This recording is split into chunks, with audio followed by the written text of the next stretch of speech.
Krishna, Hare Hare,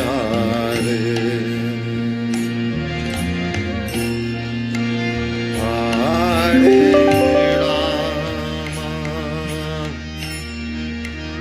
Hare Rama, Rama.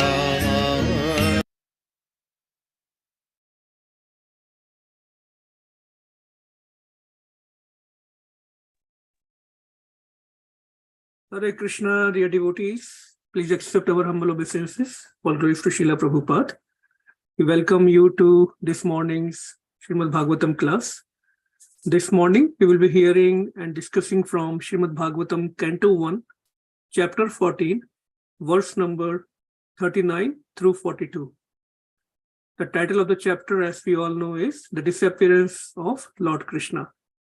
And this morning's class will be given by His Grace Vishnugada Prabhu from ISKCON of Philadelphia. Thank you, Prabhu, for joining. And Hare Krishna. Vancha kalpa tarubhyascha kripa sindhubhyevacha patitanam pavanebhyo vaishnavebhyo namo namaha. I see Parikshit Prabhu is on here. Is that right? Or is he? I thought he was in India. Yes. That is right. Please accept the humble obeisances of those. From India. Is that right? Yeah. Mayapur. Mayapur. Hare Krishna. Jai Radha Madhava Kunja Bihari. Jai Radha Madhava Kunja Bihari. Gopi Jana Vallabha Giri Bharadhari. Gopi Jana Vallabha Giri Bharadhari. Jashodanandana Braja Jana Ranjana. Jashodanandana Braja Jana Ranjana. Jamuna Tira Vanachari. Jamuna Tira Vanachari. Jai Radha Madhava Kunja Bihari. Jai Radha Madhava Kunja Bihari. Gopi Jana Vallabha Giri Varadhari. Gopi Jana Vallabha Giri Varadhari. Jashodanandana Braja Jana Ranjana. Jashodanandana Braja Jana Ranjana. Jamuna Tira Vanachari. Jamuna Tira Vanachari. Jai Radha Madhava Kunja Bihari. Jai Radha Madhava Kunja Bihari. Jai Om Vishnupad Paramahansa Paribrajak Acharya Ashtotarasata Shishimar His Divine Grace A.C. Bhaktivedanta Swami Maharaj Prabhupada ki jai.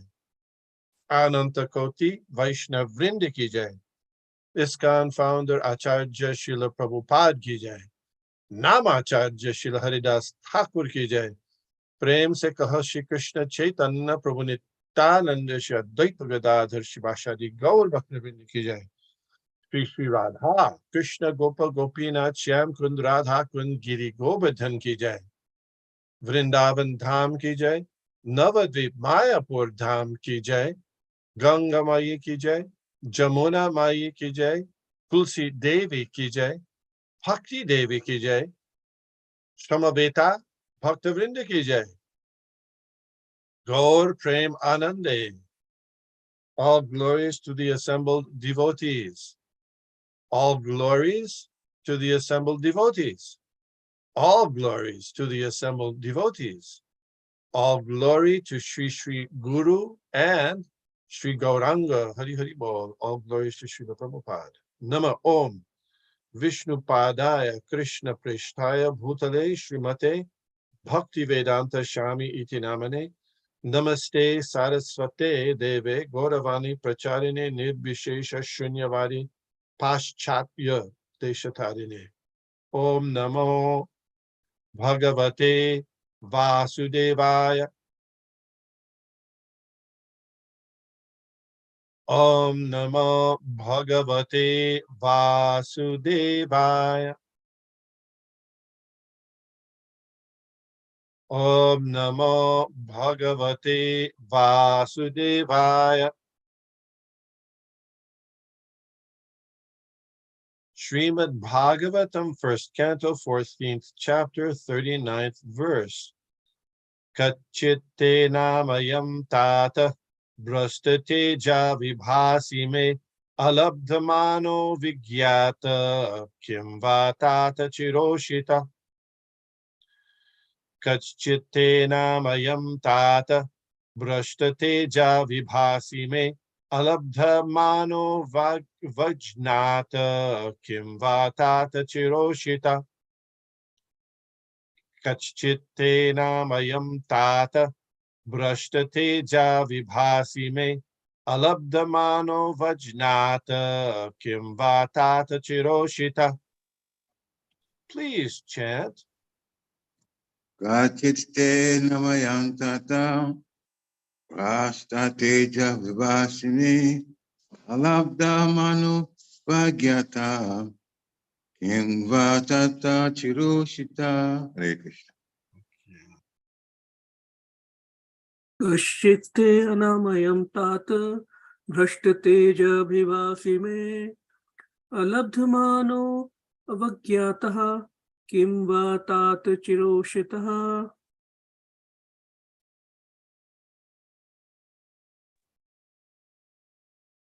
कच्चित्ते नामयं तात भ्रष्टतेजा विभासि मे अलब्धमानो वज्ञातः किं वा तात चिरोषितः. Hare Krishna. Okay, he wanted to change the tune on the chant. Okay. Kachchit, whatever. Te, your anamayam. Health is all right? Tata, my dear brother.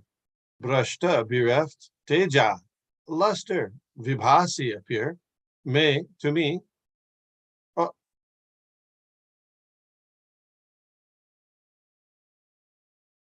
Alabdhamana, without respect.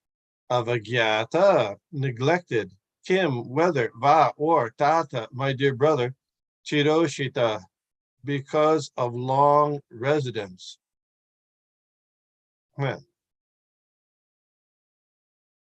Translation. My brother Arjun, please tell me whether your health is all right. You appear to have lost your bodily luster. Is this due to others disrespecting and neglecting you because of your long stay at Dvaraka? Purport.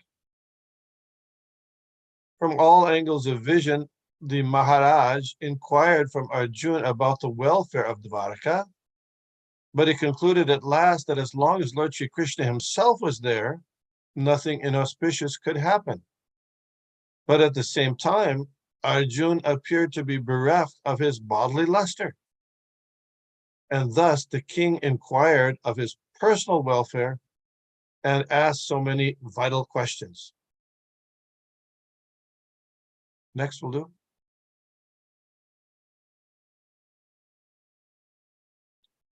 Kachchinnabhi bhato bhavai shabdadibhir amangalai nadattam uktam arthibhya ashayayat pratishrutam.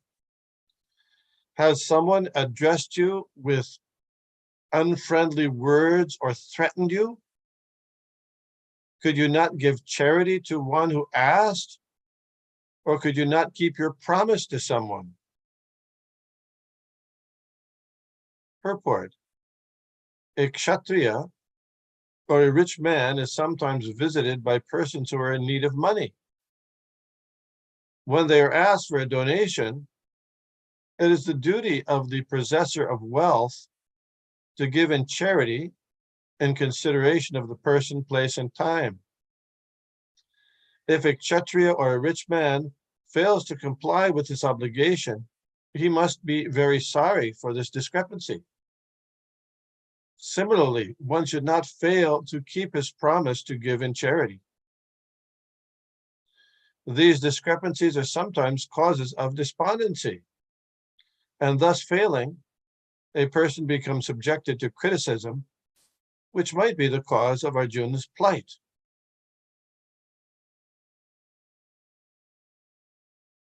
Kachit tvam brahmanam balam gam vidham roginam striyam sharano pashvitang sattvam datyakshi sharana prada. You are always the protector of the deserving living beings, such as Brahmins, children, cows, women, and the diseased. Could you not give them protection when they approached you for shelter? Purport: the Brahmanas, who are always engaged in researching knowledge for the society's welfare work, both materially and spiritually, deserve the protection of the king in all respects. Similarly, the children of the state, the cow, the diseased person, the woman, and the old man specifically require the protection of the state or a Kshatriya king. If such living beings do not get protection by the Kshatriya or the royal order or by the state, it is certainly shameful for the Kshatriya or the state. If such things had actually happened to Arjuna, Maharaj Yudhishthira was anxious to know about these discrepancies. Kachchitvam nagamo gamyam vasat kritang striyam pare parajito vata bhavan nottamayana samaipati. Have you contacted a woman of impeachable character? Or have you not properly treated a deserving woman? Or have you been defeated on the way by someone who is inferior or equal to you? Purport: it appears from this verse that during the time of the Pandavas, free contact between men and women was allowed in certain conditions only. The higher caste men, namely the Brahmins and Kshatriyas, could accept a woman of the Vaishya or Shudra community, but a man from the lower caste could not contact a woman of the higher caste. Even a Kshatriya could not contact a woman of the Brahmin caste. The wife of a Brahmin is considered one of the 7 mothers, namely one's own mother, the wife of the spiritual master or teacher, the wife of a Brahmin, the wife of a king, the cow, the nurse, and the earth. Such contact between man and woman was known as Uttam and Adham. Contact of a Brahmin with a Kshatriya woman is Uttam, but the contact of a Kshatriya with a Brahmin woman is Adham, and therefore condemned. A woman approaching a man for contact should never be refused. But at the same time, the discretion as above mentioned may also be considered. Bhim was approached by Hidimbi from a community lower than the Shudras. And Yayati refused to marry the daughter of Shukracharya because of Shukracharya's being a Brahmin. Vyasdev, a Brahmin, was called to beget Pandu and Dhritarashtra.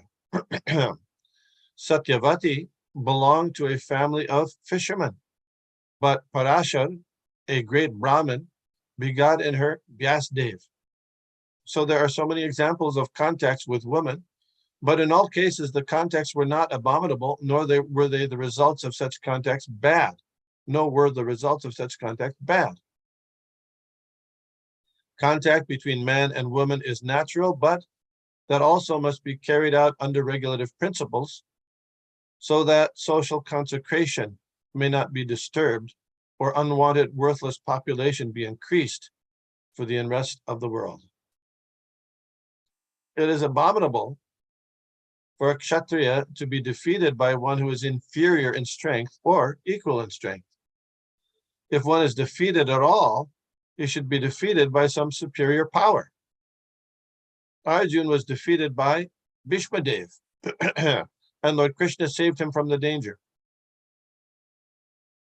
This was not an insult for Arjuna because Bhishmadev was far superior to Arjuna in all ways, namely age, respect, and strength.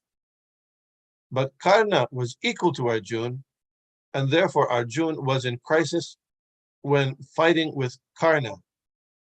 It was felt by Arjuna, and therefore Karna was killed even by crooked means.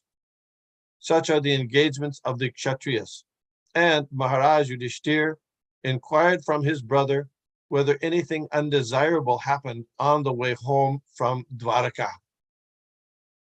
Om Agyana Timirandhasya Gyananjana Shalakaya Chakshur Unmilitam Jena Tasmai Shri Gurave Nama Shri Chaitanya Manobhishtang Stapitang Jena Bhutale Swayam Rupa Katamahyam Dadati Sha Pandantikam Jai Shri Krishna Chaitanya Prabhu Nityananda Shri Advaita Gadadhar Shivashadi Gaur Bhaktivinoda Hare Krishna, Krishna Krishna, Hare Hare, Hare Rama, Rama Rama, Hare Hare.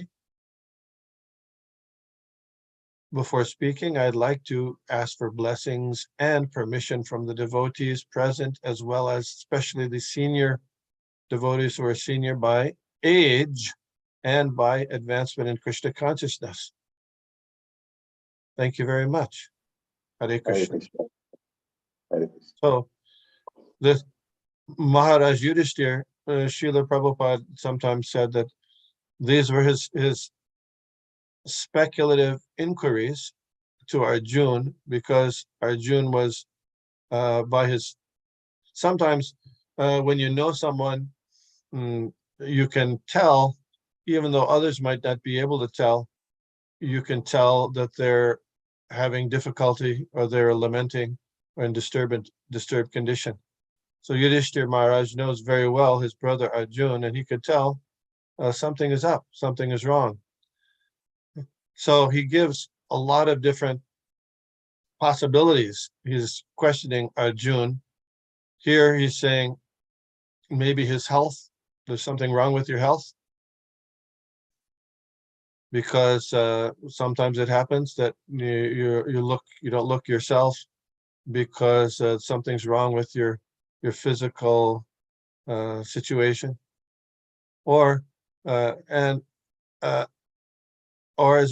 it be because he's been disrespected or neglected by somebody due to his long stay there at Dwaraka? Then let's look at the next few verses. Someone threatened you or addressed you in unfriendly words. Could you not give charity to one who asked? Interesting point in the purport, Srila Prabhupada says that there's a Kshatriya and a rich man, or it could be a rich woman also. Their part of their duty is to give in charity. So Arjuna, being a Kshatriya, if he was approached for charity and didn't give it, that would be a source of disturbance. Srila Prabhupada says that if a rich man is approached for charity and does not comply, then he must be sorry for the discrepancy. Of course, nowadays, if one approaches a rich man for charity, usually the person will reject you anyway, which is a sort of symptom of greed. But we should know the duty is there that for rich people, particularly those who have perhaps more than their quota, they should give charity. This sometimes happens if you go. I don't know if anybody of you have gone for getting donations from rich people. Perhaps Parikit has, or maybe Dear Krishna Prabhu. No? Have you ever? Yeah, I mean, all the time, yeah. We try. Yeah. So what happens? Yeah, sometimes they're very generous. Sometimes we don't get what we expect or what we think we should be getting. Yeah. Sometimes it's surprising, you know. So I remember going one time to the office of a person who was said to be very wealthy, Mr. Lakani. Lakani, who had Pure One Imports, was in charge of Pure One Imports. So I walked in his office in a dhoti, and dhoti tilak with my devotee, and just seeing us, he got out his checkbook and wrote out a donation like that. Of course, it wasn't a very big donation because he probably wanted to get rid of us. It was just that. But anyway, he understood his obligation immediately. Srila Prabhupada there mentions even according to the consideration of person, place, and time. Sometimes in India, when you're going here and there, the people, and also in the United States sometimes, usually in the United States, it's more people who are often, drunkards and things. They'll approach you for a donation. And in India, there's people will come, if you're driving in a car or a taxi, people will come, So would Srila Prabhupada give donations in those times?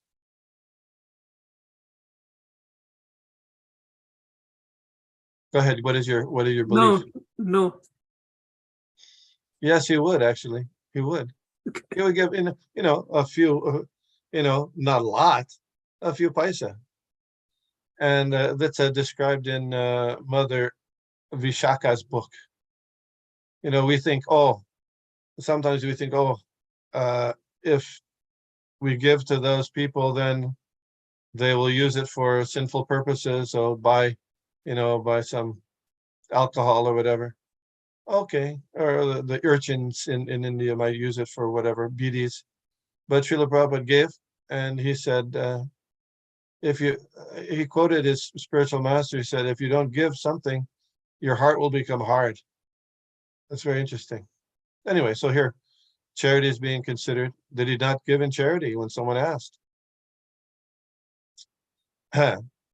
So in Bhagavad Gita, Lord Krishna also says that these acts of sacrifice, charity, and penance should never be given up. Austerity should never be given up, even by someone who's an advanced person. So usually we want to give charity to Krishna and the qualified persons who are engaged in Krishna service. Krishna says, Yat karoshi, yat ashnasi, yat juhosi, dadasi yat tapasyasi kaunteya tat karusham madarpanam. Whatever you do, whatever you eat, whatever you offer, give away, as well as any austerity you perform, whatever you give in charity, and as well as any austerity you perform, do that for me. And how do you do it for Krishna? Well, Srila Prabhupada was in 26 Second Avenue. Several of the devotees they had jobs, like Brahmananda was working as a teacher, Brahmananda Prabhu. And he was making some salary. So Srila Prabhupada said that he should give his Lakshmi to Krishna. So Brahmananda Prabhu, then he asked, well, how do I do that? How can I do it? How do I give my donation to Krishna? So you know what Srila Prabhupada said?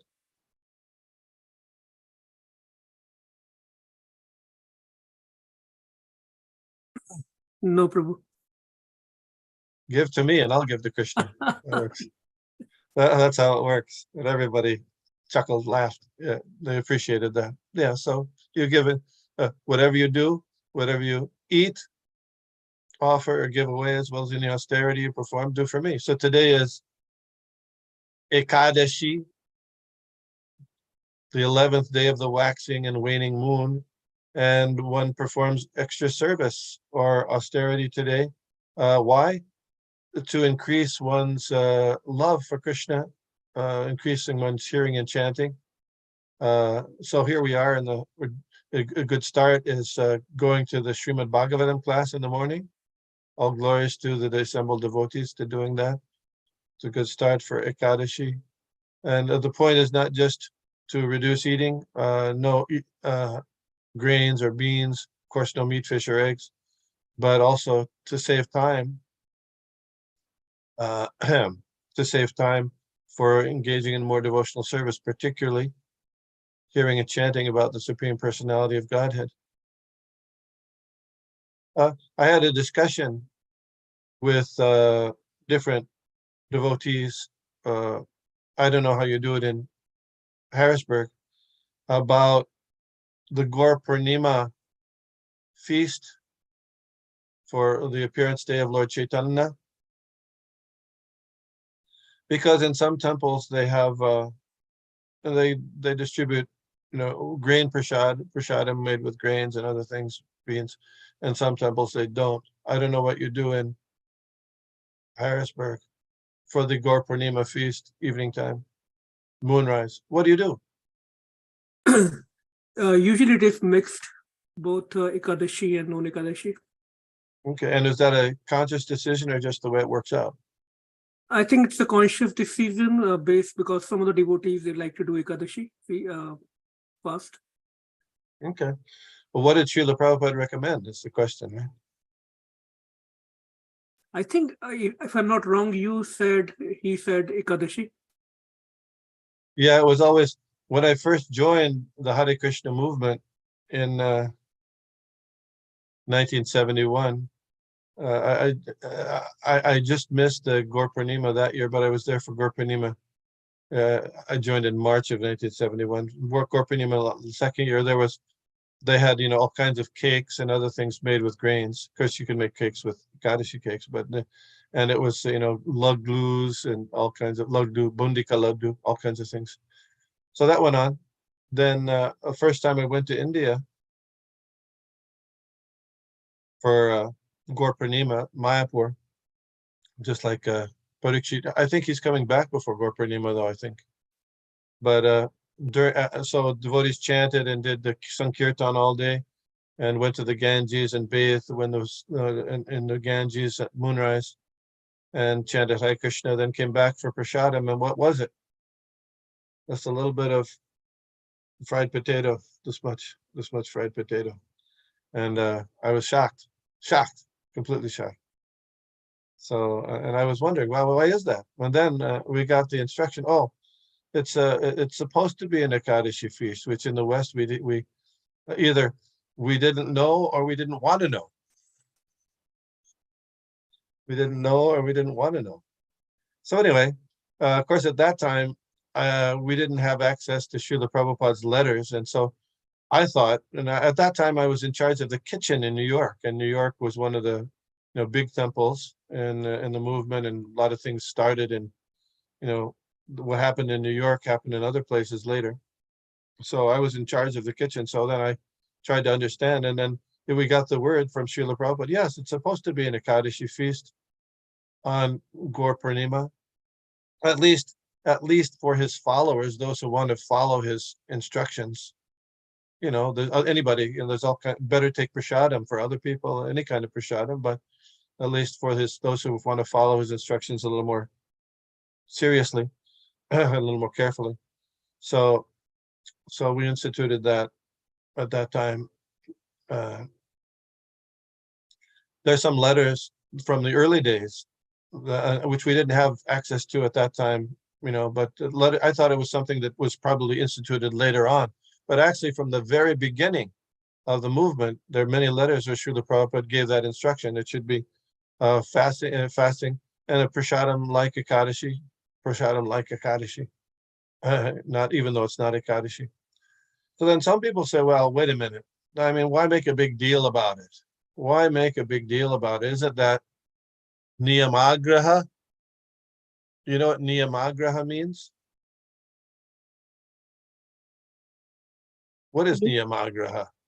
Yes, Prabhu, it is following the rules and regulations just for the sake of following it, not really understanding the meaning. Yeah, or not following the rules and regulations. Yeah, both. There's 6 things that destroy or that really impede devotional service.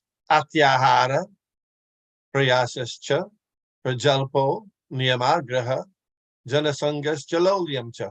Atyahara means eating more than necessary or eating more, especially out of the areas of don't eat meat, fish, or eggs, but even within prasadam, keep it civil. Atyahara prayasas, over endeavor for material gain. Prajalpo means talking unnecessarily about material subject matters, also sometimes called gossip. Niyamagraha, not following the rules and regulations or following them only for the purpose of, not following the purpose behind them, just for the sake of following, but not for the purpose behind them. So I had this conversation, even with some GBC members, they're saying, well, you're being niyamagraha about this. But then Prabhupada clearly writes, the point is not just to fast, but to reduce bodily needs, bodily activities centered around the body, so that you can increase your hearing and chanting about the Supreme Personality of Godhead, in this case, Sri Chaitanya Mahaprabhu. So no, it's not niyamagraha in the sense that if you reduce your necessities for bodily maintenance, or then you save time and can chant more. So if you have to make a big feast for everybody, takes a lot of time. You could use that time to have more kirtan or read more Chaitanya Charitamrita, etc. So anyway, those things. So that was my response about that. So this is today is, yeah, we're doing austerities today, and we'll do austerities on Lord Chaitanya's appearance day for pleasing him. Of course, he's not pleased just by doing the austerity, but he is especially pleased if we do it with love for the purpose of his pleasure. You know that verse, Yat Karoshi Rashnashi, sometimes Srila Prabhupada called that Karma Yoga, and sometimes he called it Bhakti Yoga, that specifically referring to that verse. So what's the difference between Karma Yoga and Bhakti Yoga? What is the difference? Is there a difference? This is a good question on your test when you go for your Bhakti Shastri or Bhakti whatever. What is the difference between Karma Yoga and Bhakti Yoga? Who can say? I see dear Krishna Prabhu, he scratched his chin. Uh-oh. Hare Krishna Prabhu. Yes. Is it karma yoga for material benefit? Not really, no. That's karma. Karma means I'm following the scriptural rules to get some material benefit, but that's not karma yoga, but it is karma. And karma ultimately long run is liberating if you follow all the rules and regulations, because the Vedic whole paradigm is to do stuff. Ultimately, if you follow the Varnashram system, even though it's for dharma, artha, kama, moksha, it'll ultimately the benefit is Vishnu, but that's a long road. So what is the difference between karma yoga and bhakti yoga? What is that difference? Bhakti yoga is done to please the Krishna. Yes. What about karma yoga? Karma yoga, so probably they are they have the ambition to please themselves also, ourselves. Well, I think you're on the right track. We have in the third chapter of Bhagavad Gita. What's the third chapter of Bhagavad Gita's title? I don't know. That's Karma Yoga. Oh, okay. And in that chapter, we hear there's the verse, Jagyartat karmano nyatra lokoyam karma bandhana tadartam karma konteya mukta sangha samachara. He says, Krishna says, work done as a sacrifice for Vishnu has to be performed. Otherwise, work binds one to the material world. Therefore, perform your prescribed duty for his satisfaction, and in that way become free from bondage. You see, you're right? You get Right. liberated and free from bondage. Yeah, so, yes. So it's very interesting because Lord Krishna is saying, perform your prescribed duty for Vishnu. And this is Lord Krishna is there, the Supreme Vishnu, standing right in front of Arjuna, giving the instructions. So he's not saying, do it. Not in that case, he's not saying it, do it for me. So my understanding of the differences between karma and bhakti yoga is you look, sometimes you see a picture, they have these pictures, I don't have it handy, with you look at it one way and you see a beautiful woman, and you look at the picture a different way and it looks like an old ugly woman. Have you ever seen that picture? Have you ever seen that picture? It's Yeah, so I've seen similar pictures. Similar. yeah, you Yeah. look at it one way, this way. Well, so Yeah. similarly with this verse, yet karoshya, whatever you do, the difference between karma yoga and bhakti yoga is the person who is a karma yogi is there's a more attachment to the particular kind of work you follow. Like I am a engineer, I'll do engineering for Krishna, but I'm not going to get down and wash the floor for Krishna. I'm not going to chant 16 rounds for Krishna. I'm not going to go to Srimad Bhagavatam. I'm not going to perform the 9 kinds of devotional service, but I will do so. If do they need some engineering work? If they need to, I'll do that. So there's an attachment to a certain kind of work. Okay, but not. And so the verse is yet karoshi, whatever you do. So you could take it 2 ways. That whatever you do could mean, well, I'm a doctor, so I'll do doctoring for Krishna, medicine work for Krishna, or whatever activity you do in your whole day, whatever it is. You cook, you wash, you talk to people. All those things, if you take it in that way, all those things that you do throughout the day, do it for Krishna. That's bhakti. And if you take it, well, I'm just going to do my my particular occupation, nothing else. That's karma yoga. Does that make sense? Yes. By our own interest. Yes. So karma yoga, and the karma yogi, although they're still interested in pleasing Krishna, there's more of an emphasis in karma yoga on the getting liberated from the material world. Mukta sangha. So whereas in bhakti yoga, as you pointed out very, very appropriately, the main focus is pleasing Krishna, developing love of Krishna. So it's a important shift, but a real shift from both of them. They're trying to please Krishna, but with the karma yogi is thinking a part of that, I'm going to please Krishna so I can get liberation from this material world and to get free from the effects of my karma. And the bhakti yoga is thinking, whatever that is, I'm just going to do it to please Krishna no matter what. Do you follow? Yes. Yeah. So Very karma nice. yoga, when continuing and when you take karma yoga and you increase your Krishna consciousness, it becomes bhakti yoga. Very well. Does that follow? Yes. Okay. Yeah.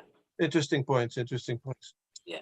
I don't know how we got into. Oh yeah, yat karoshi dashnashi yat jehosi didasi. The 2 kinds of things. Okay, then there's the next verse. Let's look at the next verse. This is very, very, very interesting verse. Did you? Oh no, that's the Brahmins, you were supposed to protect these Brahmins, children, cows, women, and the diseased. Wow. These are all the duties of the state, Srila Prabhupada says, and the Kshatriya. So it's interesting that in the Western world, there's a great appreciation and idolization of military personnel. You know this. Anytime they thank you for your service. Oh, thank you for your service. People say, and so so militarism is especially supposedly appreciated. But as soon as a person goes into the military and gets wounded, and they come back and they need medical attention, you know what happens? They get a very, very, very tough situation. And it's not supported by the government. So it's a hypocritical situation. They don't really, it's not really given people who are unhealthy or injured, diseased because of their service in the military, they don't get supported. Similarly, old people, women, etc. Okay, children. Next. I know it's already 15 minutes, only 15 minutes left. Okay. This is the longest purport. Initially, I was supposed to talk on this verse, but then they changed it and I didn't know. So I missed it. But anyway, so this is a very interesting point. Lord Krishna says in the 7th chapter of Bhagavad Gita, you probably know this, Rasoham apsukonteya prabhashmi shashi suryayo pranava sarvavedeshu shabdake paurushamneshu. You know this verse? Rasoham apsukonteya. What does that mean? I'm the source of all the rasas. Rasoham apsu. I am, apsa. Rasoham apsu. Apsu is in that verse. It's translated as water, but it's also can be translated as liquid. I am the taste. I'm the taste of the water, or the taste of the liquid. And Srila Prabhupada commented in New York. I was there. He said, actually, it means liquid. So even if the alcoholic person is addicted to alcohol, thinks the taste of this wine is Krishna, one day he'll become a great devotee. Oh, really? Now, that doesn't mean you can go out and start drinking wine. But even that's the potency of thinking of Krishna. Rasoham apsukonte. I am the taste of the liquid or the water. Prabhashmi shashi suryayo. I am the light of the sun and the moon. Pranava sarva vedeshu. I am the syllable om, omkara in the Vedas. Shabdake, and the sound in ether. Paurushamneshu, and the ability in man. Then he goes on. Punya ganda pritivyam cha, the original fragrance of the earth. And then, balam balavatam chaham kamaraga vivarjitam. I am the strength of the strong, not when it's used to oppress people, but as in the previous verse, when it's used to protect the religious principles and to protect people who deserve to be protected. Kama, when it's devoid of ambition. Then he says, Dharma viruddha bhuteshu kamosmi bharatarshava. And I am sex life, which is according to religious principles. So that's Krishna says, that I am. So I don't know, I couldn't say. I never heard Srila Prabhupada said this, but if you go by the Rasoham apsukonteya analogy, does that mean that someone who thinks that sex life, that's Krishna, then one day they become a great devotee? I don't know. You follow? But if it was true for the Rasoham. But anyway, this is the difference between the human being and the animal, is that human beings follow some rules and regulations, some restriction in their eating, in their sleeping, in their sexual activities, and in their defending themselves. if all we do are those things also, then that's animal life. So the hog is well known for having sexual relations with his mother, his sister, his daughter, etc. That's a proclivity of the hog. So the human being doing that, they become, in their next life, they can become hogs. But in human life, it's there's very important restrictions on involvement in sexual activities. This is generally like in the same example as the Rasoham. In this example, Dharma Viruddha Bhuteshu Kamosmi Bharatarshaba doesn't mean, okay, oh, that's Krishna. Krishna is sex life. Then according to religious principles, we should go out and have sex life according to religious principles as much as possible. Well, not exactly. Srila Prabhupada went on a show called the Alan Burke Show. And before I joined Krishna consciousness, I watched that show sometimes, Alan Burke, and he was really a nasty guy. He used to insult his, just some people, they, especially they're called shock jocks. They like to get a rise out of people and, have fights on TV and stuff like that. So Alan Burke was one of the, originators of that kind of entertainment. So he would have people on and he would insult them just to make a fight on TV. So Srila Prabhupada was invited on the Alan Burke show, and he was asked specifically about this question. Alan Burke, this is from the Lilamrita. Alan Burke was known for sitting back, smoking a cigar, and saying outrageous, even insulting things to his guests. And if a guest became offended, Mr. Burke would provoke him all the more. It was a very popular show. So Srila Prabhupada's on this show now. Before they went on the air, Mr. Burke had asked Prabhupada permission to smoke a cigar. What do you think Srila Prabhupada did?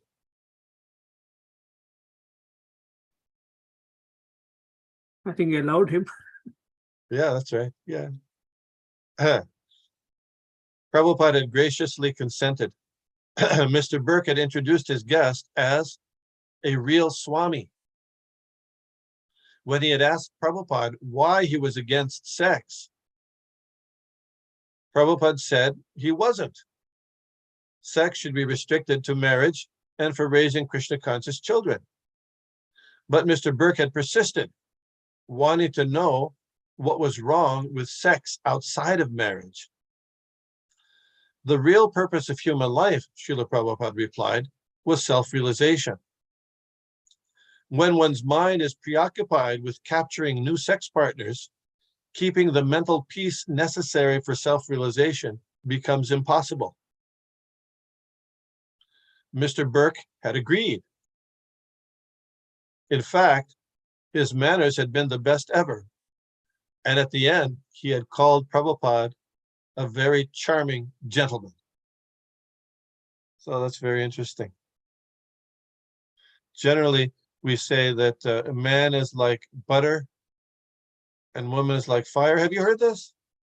You bring them together and then there's, it happens. So the interaction between men and women should be under certain kinds of regulation. Primarily, it's by marriage. And in the Vedic system, that was how it was 99% of the time, through marriage. And all the people were married, practically, except some few sannyasis, a few brahmacharis, but practically that was the case. So things were not, so society was not disturbed, and there was not a lot of unwanted children running around causing trouble. So, but further, in this particular verse,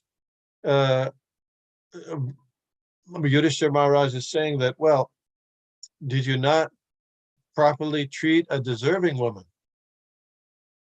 So exactly what that means, properly treat a deserving woman, you could take it that he was, was not giving respect to a deserving woman, just like in the Vedic system recommended by Chanakya Pandit, we say, Matrivat Paradareshu. You know this? Matrivat Paradareshu, Paradravyeshu Nostravat, Atmavat Sarvabhuteshu, Sapashyati Sapandita, Yapashiti Sapandita. A person should see every other woman. Other woman means every woman but his wife, so as mother. Sometimes you find devotees calling their own wife mother. Well, that's not what Janaka recommended. No, that's what Ramakrishna Paramhans did, the so-called Paramhans. He called his wife mother. But no, everybody but the one, Paradari, other wives, other women as mother, and with respect. So is that what it's meaning? Or in the purport, Srila Prabhupada takes this a little further and saying, sometimes, especially for the Kshatriya women, excuse me, Kshatriya men, they might be approached for beginning children. And there are many examples of this. For example, you know some. Arjun. How many wives did Arjun have?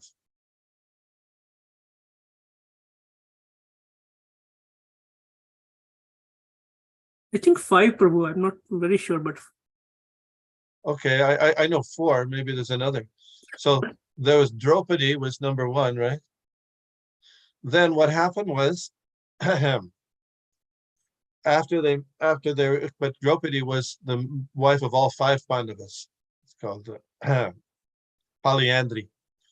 So there was some discussion. Narad Muni came and he talked with the Pandavas about 2 brothers who killed themselves over a woman.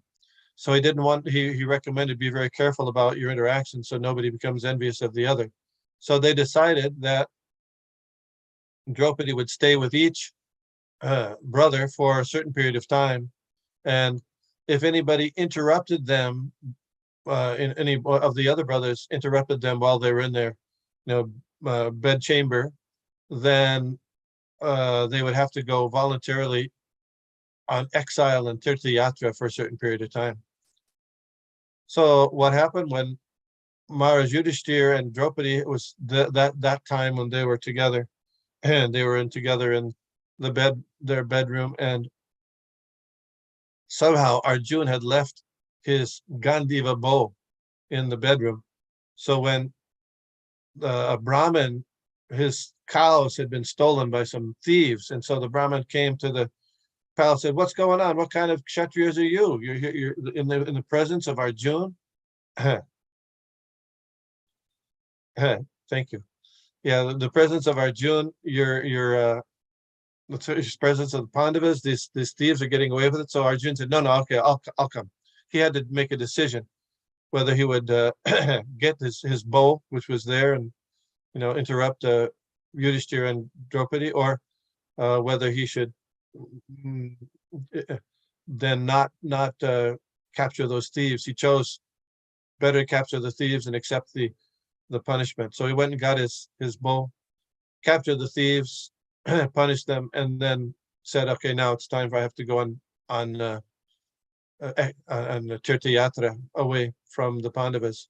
Yudhishthira said, "No. That was for if you're doing it for some nefarious purpose." Arjun said, "No. That we have to do it as that was our agreement."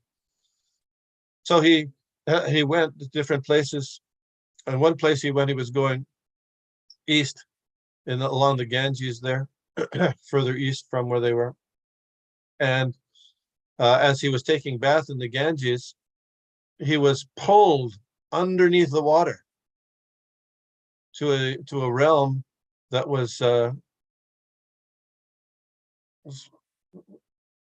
subterranean, and it was the kingdom of the Nagas, and he was pulled down by a woman named Ulupi, snake woman, and she said, "Well, you know, I heard about you, and now that you're here, I've become enamored by your heroic nature and your physical prowess. So I'd like to marry you." So what did Arjun say? What did Arjun say?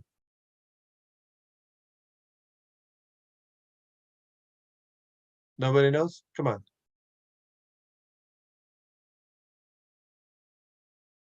You don't know? He said, okay. Yeah, okay. But he said, what? But I had this when he wasn't on exile, the point one of the stipulations was that they had to be brahmachari. He had to be brahmachari. So he said, but I have this thing that I have to be a brahmachari now that I've been exiled from Indraprastha. So Ulupi said, yeah, no, I heard about that, but really, if you really look at the agreement, it was, so apparently this was published somewhere. The agreement was you have to be brahmachari in relation to Draupadi, not in relation to anybody.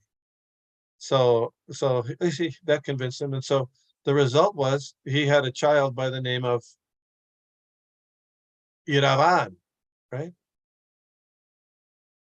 Iravan, who got killed in the Battle of Kurukshetra. So there was that. Then you have, you know, the story of Dushmanta, sometimes called Dushyanta, and Shakuntala. You know this? What happened there? You know this? Go ahead. You say. I mean, I know, in short, I mean... yeah, sure. We don't have too much time. I will let you say, Prabhu, I mean, to the point so that... Oh, okay. So Shakuntala was the result of Vishvamitra Muni was performing austerities, and Indra became worried that maybe he's becoming so powerful he'll take over his post. So he sent a heavenly Apsara, dancing girl, to allure him. So Vishvamitra heard her ankle bells, looked up out of his meditation, and there he was captivated by Menaka, and there was sexual activity. She became pregnant, and she gave birth immediately to a girl. Then she went off, and Vishvamitra went back to his meditations. So she was left there, this baby, and the vultures came and surrounded her. They didn't eat her, but to keep the other animals away. And then shortly thereafter, Kanva Muni, who lived in his ashram, was nearby. He came and he adopted the girl, and she was raised in his ashram. So one time, the king named Maharaj Dushmanta or Dushyanta was hunting in the forest. He got separated from the rest of the people in his hunting party and came to this beautiful area with fruit trees, flower trees, cooing birds, beautiful, cool area. And he found the ashram of Kanva Muni there. So he knocked on the door, or he went inside, and he said, oh, can I see, I've heard of Kanva Muni, I'd like to offer my respects. And Shakuntala was there. She was now of marriageable age. Because he said, well, my father's not healed, but he'll be back shortly. So what did Dushyanta say? He was the king. What did he do? You know what he said? Come on, come on. Dear Krishna, come on. Can't recall the exact. Oh, come on. He said, well, come on. You're beautiful, you're qualified. I'm marrying you right here and now. And there, so she said, well, wait a minute. Wait a minute. I got to ask my father, because she accepted Kanva Muni as her adoptive father. And he said, no, I can't wait. It's got to be now. So she said, okay.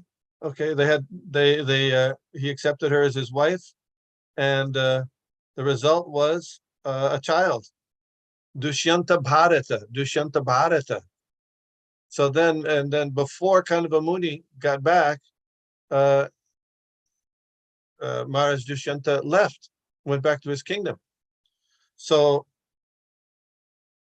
when Kanva Muni came back, he heard what had happened, and he could understand that he didn't accuse or criticize his daughter. No, he knew that was the king, and the king could do that. The Kshatriya could do that. So later, when the child became a little bit bigger, he was able to fight with lions and tigers and elephants and all kinds of things.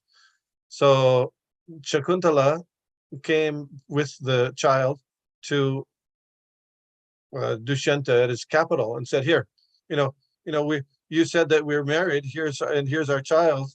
Come on, now you should support us." And you know what Dushyanta said? "I don't remember you. I don't remember you. I think you're not." So she was shocked. She was shocked.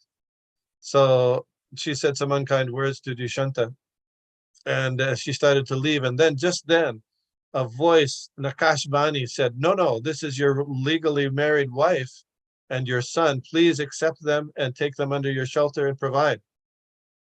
So Dushyanta said, "Oh, yes. The only reason I rejected her in the initial stages is because the population, my subjects wouldn't have accepted her as a true wife unless this voice from the sky had verified it. So then he accepted them." And that Dushyanta, his son, the Dushyanta Bharata, some people say that the Earth planet Bharatvarsha is named after that Dushyanta Bharat. Srila Prabhupada says no, it's after the son of Rishabdev Bharat Maharaj. But anyway, that's a very interesting interaction there. This Kshatriya, he's just, there apparently wasn't any marriage ceremony, kadyadan, all those things, but just boom.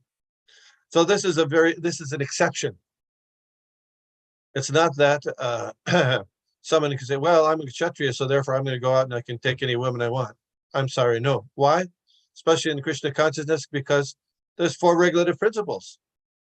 No meat eating, no illicit sex, no intoxication, no gambling. So that would be, we'd have to be very careful about that. And if we want to make progress in Krishna consciousness, the lusty activities has to be reduced to a minimum as far as possible. And then there's probability, increases the probability we can make spiritual advancement. Hare Krishna. I know it's too late. There's so many other stories about, we had Hidimba, and then there's Yayati and Devayani. That's very interesting, because Devayani was from a Brahminical background and Yayati was king. So usually that was going to be, Srila Prabhupada says in the purport that Yayati refused to marry her.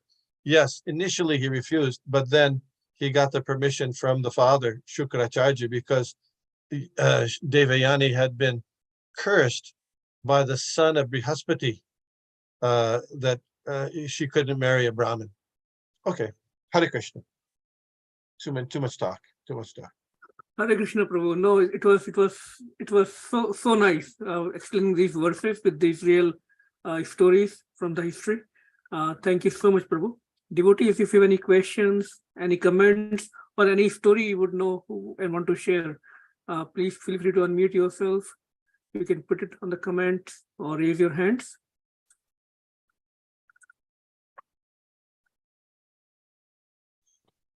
Hare Krishna.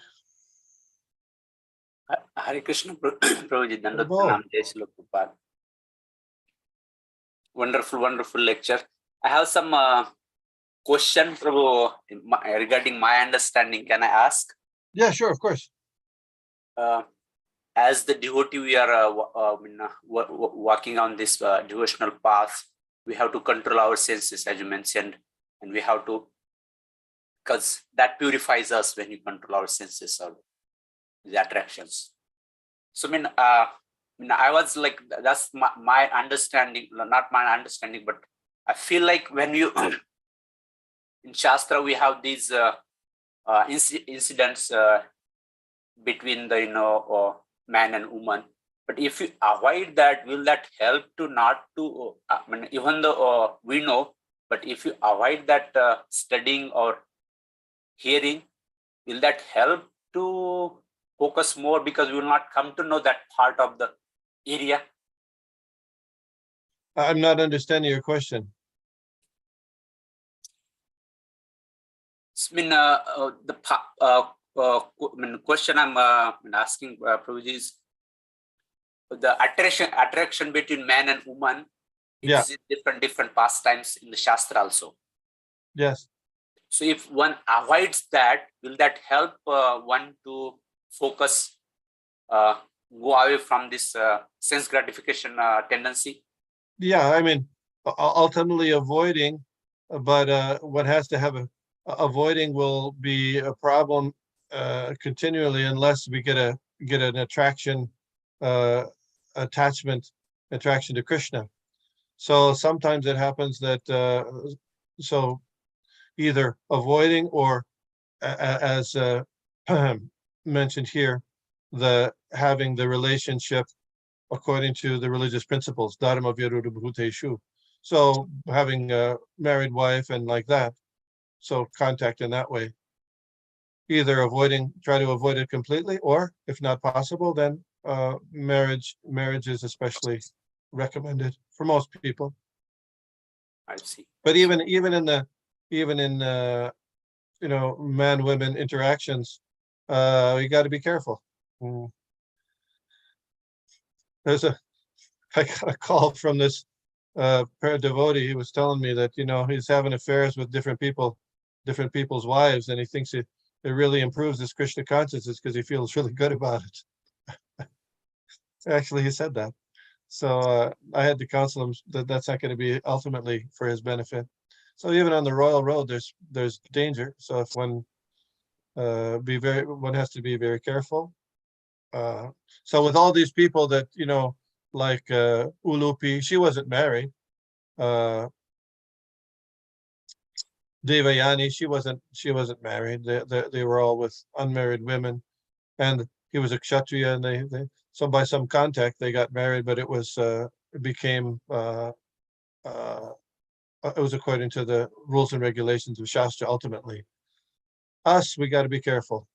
Okay. I don't know if that's of any help. Thank you, Prabhuji. Thank you. Hare Krishna. There's another story I thought was quite interesting. I forgot I was going to say that.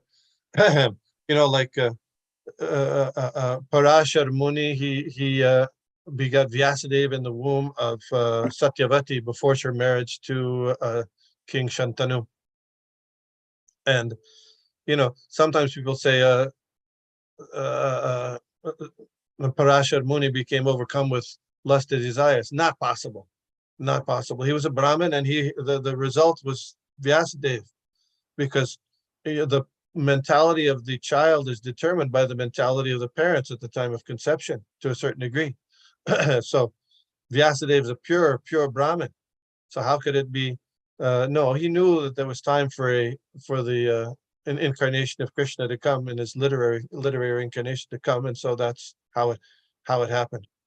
The Brahmin. But thinking about that, sometimes you'll find there's ladies who will go to a holy place and try to seduce sadhus there who are living there, to have a child like Vyasadeva, right?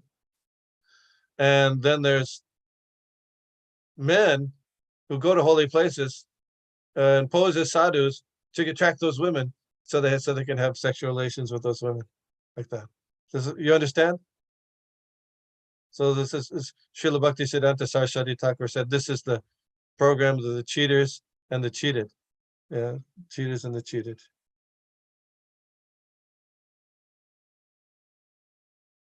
Thank you, Prabhu, for the answer to that question. Anyone else have any questions or any comments? Okay. Seems like no other question, Prabhu. No other. Okay.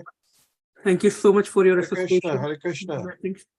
I think there's a program in Harrisburg in a couple of weeks, right? Or Yeah. a week and 10 days.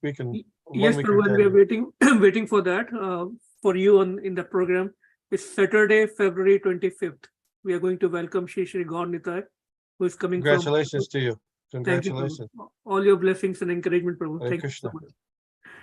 Panchakalpatarubhyascha kripasindhibhyo patitanam pavanebhyo vaishnavebhyo namo namaha. Hari Bol. His Grace Vishnugada Prabhu, Prabhupada. Jai Srila Prabhupada. Yeah. Yeah. Hare Krishna. Hey, See all of you tomorrow again at 8 a.m. With Oh yes, Balabhadra Prabhu tomorrow, right? Tomorrow we have actually Srila Prabhupada's class. So Oh, okay. I thought I saw it on Balabhadra. Okay, okay. Hare Krishna. Hare Krishna. hey. Hare Krishna. Hare Krishna Mataji.